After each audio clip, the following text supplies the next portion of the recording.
It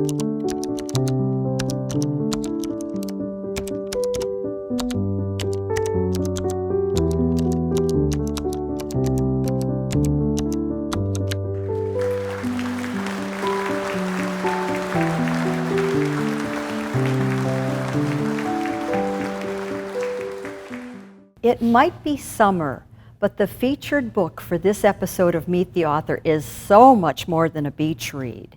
It is a roller coaster ride, though, because it provides so many twists and turns. Our author is Deb Richardson Moore, and the book is Murder Forgotten. Now, Deb, after completing a 3-book mystery series with the character Brannigan Powers, you're here today, though, with a standalone work, Murder Forgotten. So would you please give our Sun City readers a premise of what this book is about? Oh, sure, I'd be glad to. Murder Forgotten is a story set down on Sullivan's Island, South Carolina, which you're probably familiar with. And it's about a famous mystery writer who is losing her memory. And so the premise is, can she keep turning out these wonderful bestsellers as she struggles with her memory? Very early in the book, her husband is killed. And so she is deep into a plot, and she begins to, in the midst of her grief, she begins to question, could I have gotten so confused with my plot that I actually murdered him and forgot? Now, with the book premise, as we start as a new reader opening the pages of Murder Forgotten, what's the feeling that we're going to start to see of the impending story? Okay, it's a little bit darker than my others, and intentionally. And it starts off where she's arriving on the coast of Scotland. The murder has already occurred, and her doctor and her neighbors have recommended that she go to her house in Scotland to sort of get away from all the turmoil and everything. And so that's where it opens, and you just see her struggling to remember. She can't even really remember that from day to day that her husband is dead. And so that's how it opens. A little stressful, yeah. A little stress. Yeah. So as we incorporate her stress, now you have been described as calling this book Art Imitates Life Imitates Art, which after reading Murder Forgotten, I get how that could be your summary. Yeah. But without giving away too much, can you elaborate on that? Sure. My husband is a big golfer. And so he has gone to Scotland many times to play golf. And but he always wanted to play with the locals, as he said. And so he always would say, I would love to go over sometime and have you come with me. And so we could go out to dinner every night, but I could play with the Scots while I'm over there. And so my board of directors at the church where I was pastoring were very, very liberal with giving me sabbaticals. And so when it came time I was writing The Cantaloupe Thief, I told Vince, okay, now I've got a sabbatical, I can write this anywhere, then now would be the time to go to Scotland. So we got this condo overlooking the North Sea, and I wrote a good bit of The Cantaloupe Thief looking out on the North Sea. In Murder Forgotten, Juliana goes over and has a house on the eastern seaboard of Scotland, same place where we were. She's looking out over the North Sea as she writes her book called Murder Forgotten. And so it's just, sort of, is it me or is it her? And so the other true life art imitating life was our dogs. We had a Shiba Inu named Annabelle. And if you're familiar with that breed, I had to look it up. Okay, it is an insane Japanese breed. And as I dedicated the Murder Forgotten to Annabelle, and it says, who ensured I had no visitors during the writing of this book. But by the end of her life, we could hardly even have guests in the house. She was attacking everything and everybody. And so Juliana, the character in Murder Forgotten, also has a Shiba Inu named Annabelle, and she plays a big part of the mystery in helping solve the mystery. So yeah, so another imitation. Now, I was going to ask you this, and you might have already kind of answered this. You know, you said the Brannigan Powers mysteries were in Georgia. Yes. But now Murder Forgotten is on Sullivan's Island, and like you said, Scotland. I was going to ask, is that based on personal experiences? Yes. We've never stayed on Sullivan's Island exactly, but we've stayed many years over on Isle of Palms, which is, as you connected by the bridge.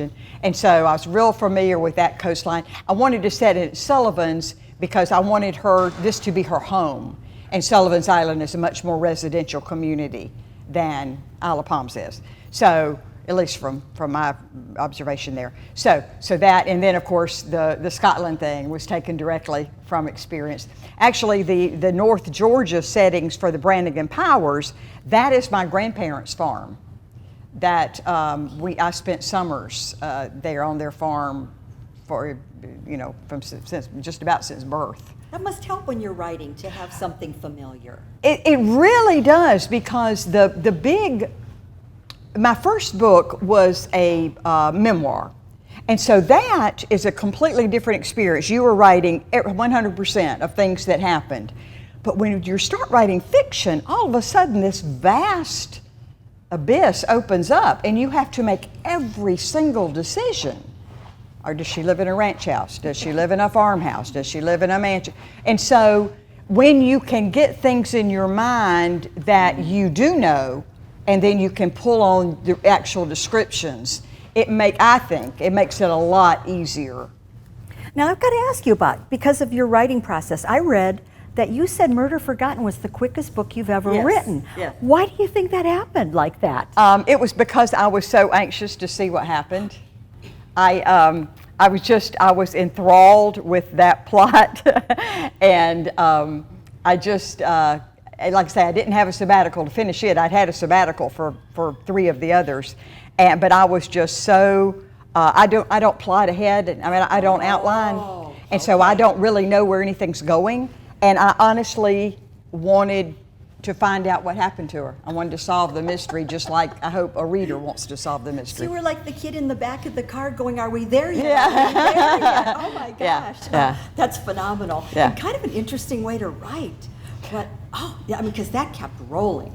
Every book club event, anything like that you go to, the first or second question is always usually, well, do you outline? Do you know where the story's going? And to me, it wouldn't be near as much fun if you did that. And so that's what I want to be as surprised as the reader is. Now, we've talked about your book. Let's talk a little bit about you. You're from my adopted hometown, Greenville, South Carolina. It's where you're from today. And you have been a journalist for 27 years, right. A pastor, I know a strong community advocate in many positions. So how did you decide, what compelled you to add author to your resume?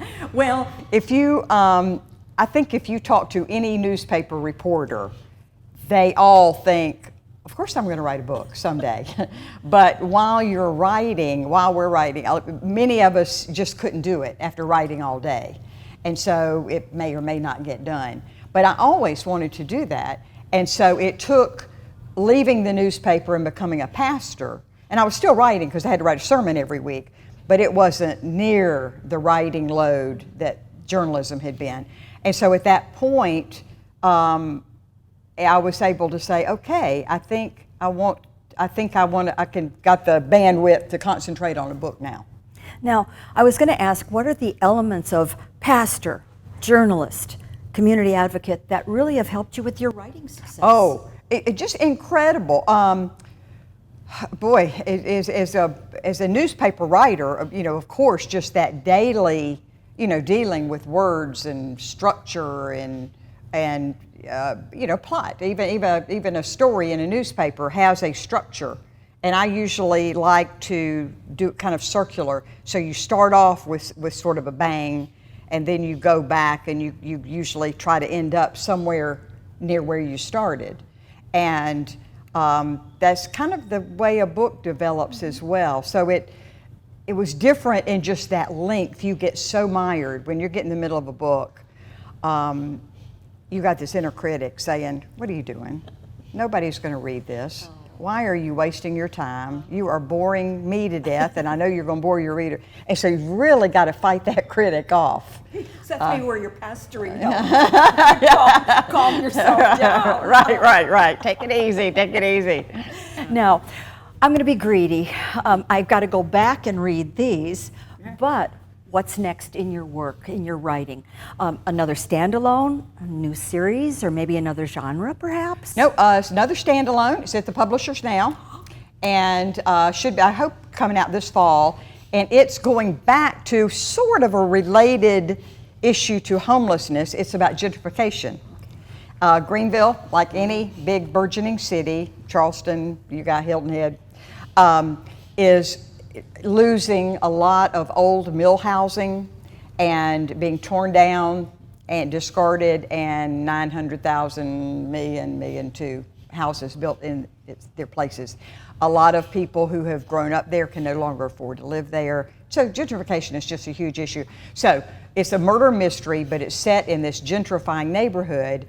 And so when a double murder occurs, the police have no idea whether it's personal or if it's a result of all those economic tensions.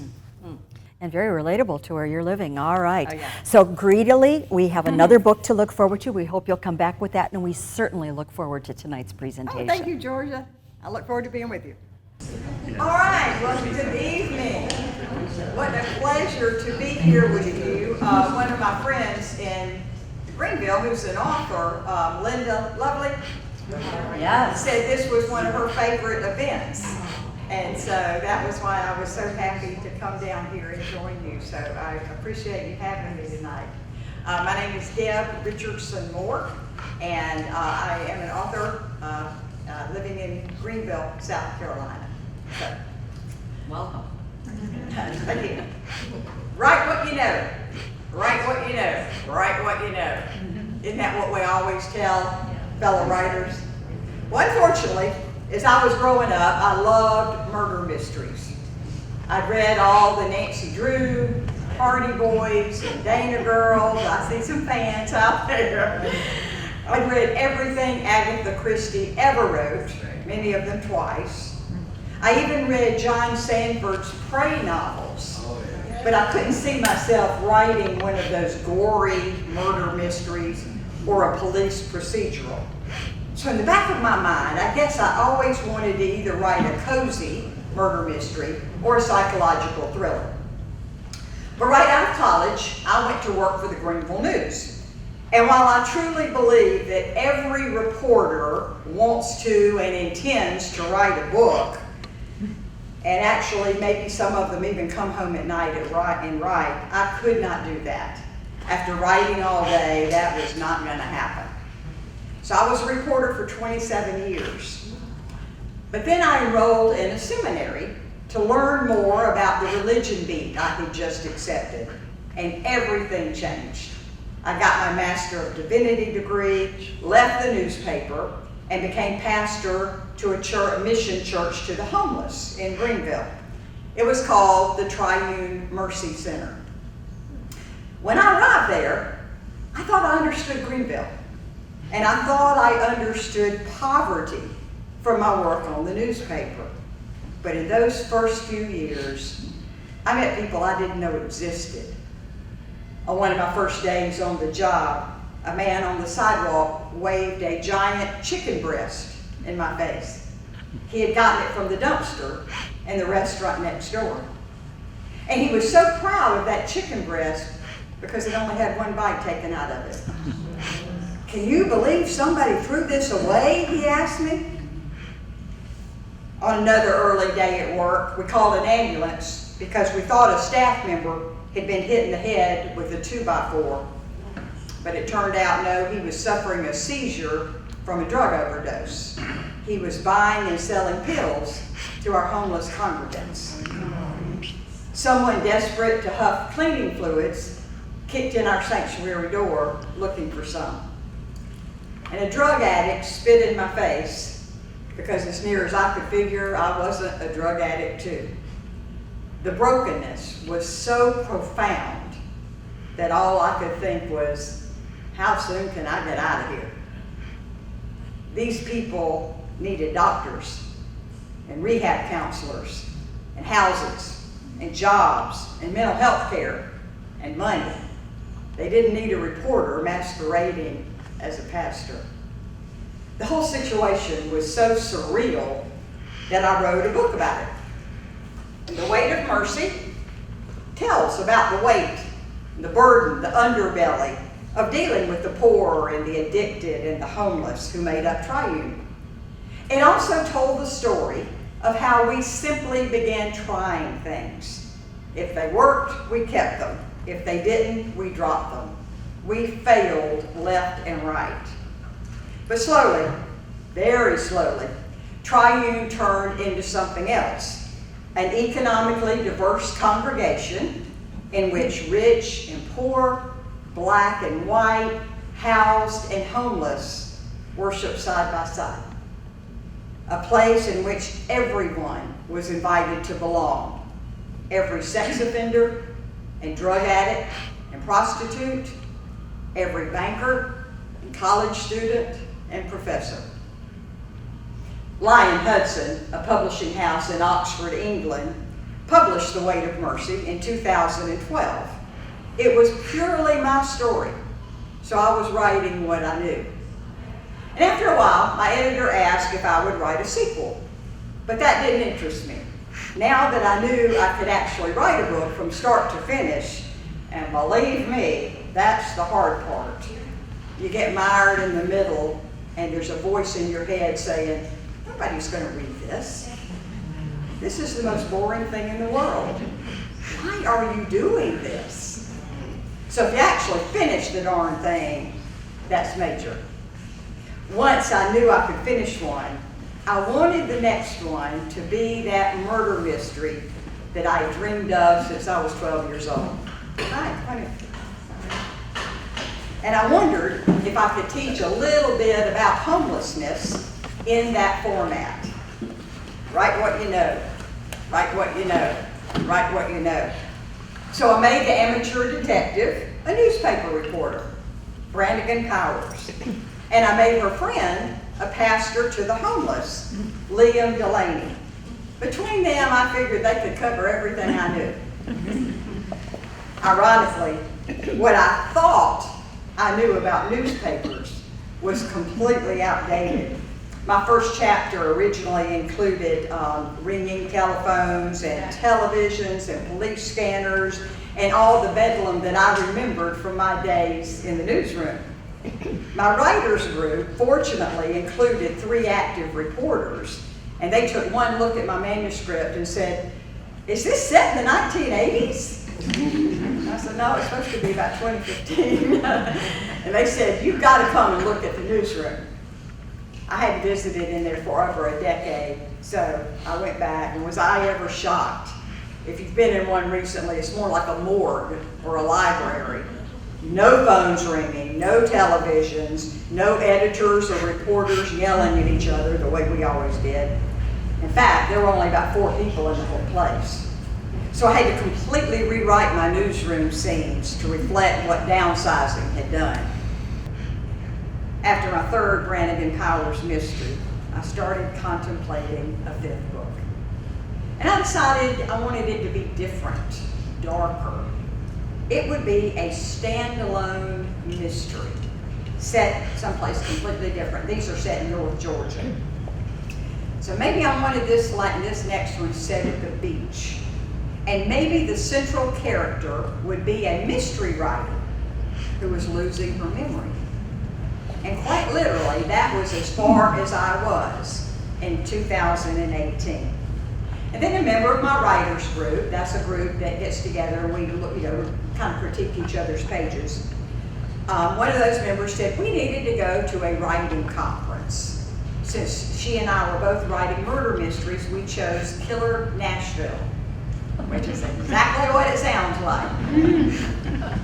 The conference was scheduled for August 2018, and it was quite expensive by the time you factored in the sessions and the hotel and the meals and driving up there. And to get the most out of the conference, you needed to submit 50 pages for critique. Well, my friend had 50 pages. I had one sentence. A mystery writer who lives at the beach is losing her memory. I felt I needed more.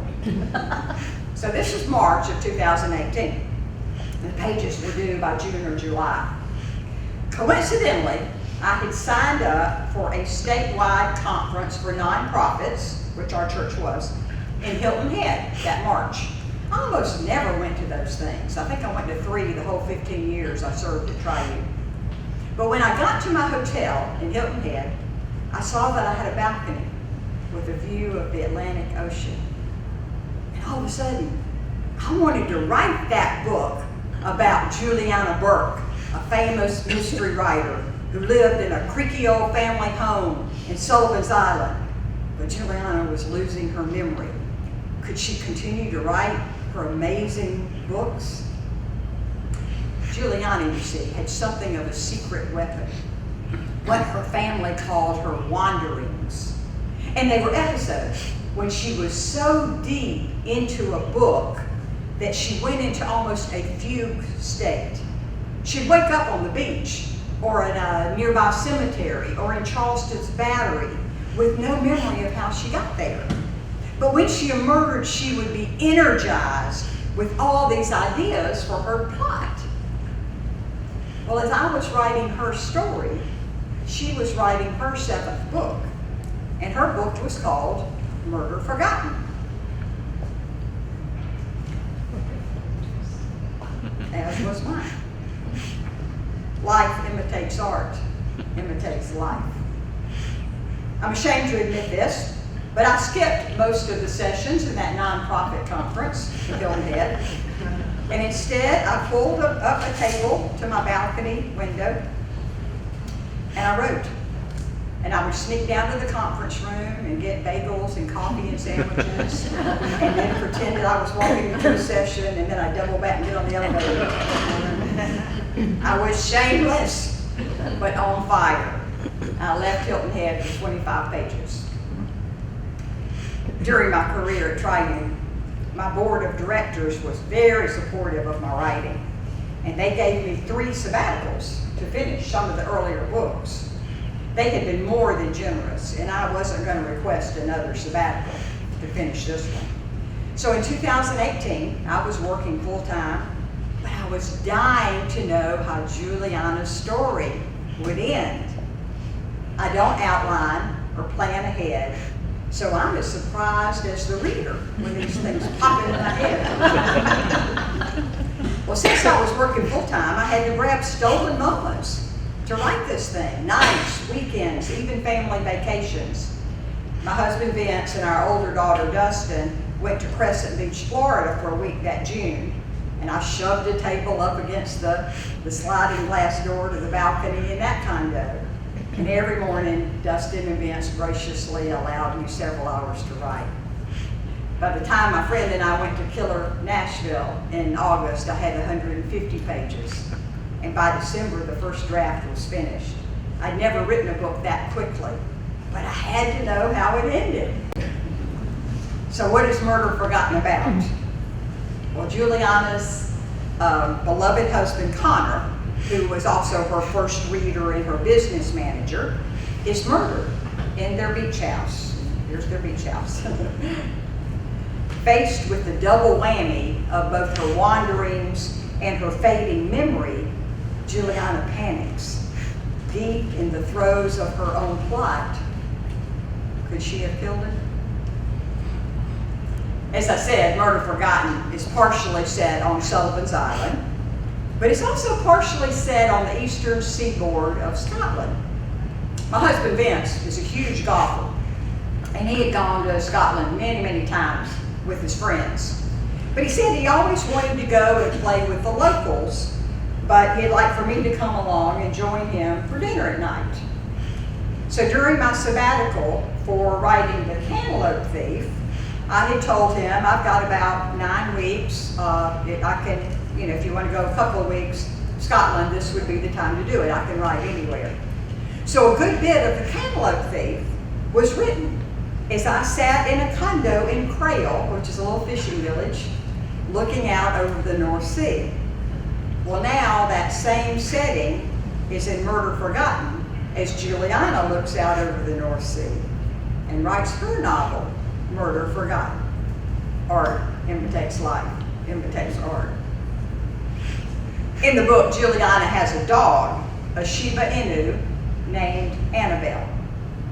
A Shiba is a anybody have a Shiba by any chance? Okay. Well, it's a Japanese breed, a cousin to the Akita.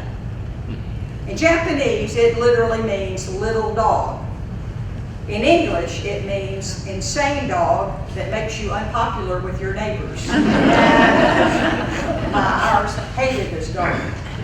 They look a lot like foxes. They're beautiful dogs, but they're very anxious, and they have a high-pitched yelp known as the Shiba scream. They attack small children and other animals, from birds to squirrels to St. Bernards. They have no fear, and they have no manners. Well, Annabelle plays a big part in Juliana's life and in the book. And I adapted her behavior from our Shiba, Annabelle, who died a few months after the book was published. And the novel is dedicated to her, the real Annabelle, who ensured I had no visitors during the writing of this book. Life imitates art, imitates life. For my latest mystery, which should be out this fall, I hope, I return to an issue related to homelessness, and that is gentrification.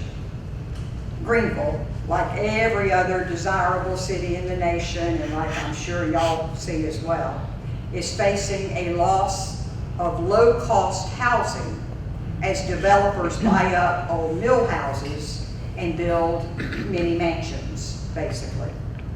Through Any Window is the title, and it's set in a neighborhood surrounding a brand new, beautiful urban park. Stately homes rise beside old boarding houses and a gospel mission and encampments in the woods, which is exactly the neighborhood that was adjacent to Triune. The very different people who live in each place can see into each other's windows. And so when a double murder erupts, police aren't sure whether it was personal or whether it was a result of all those economic tensions. And they have to figure out what everybody saw. I hope you will enjoy reading these stories as much as I enjoyed writing them. Thank you. Thank you.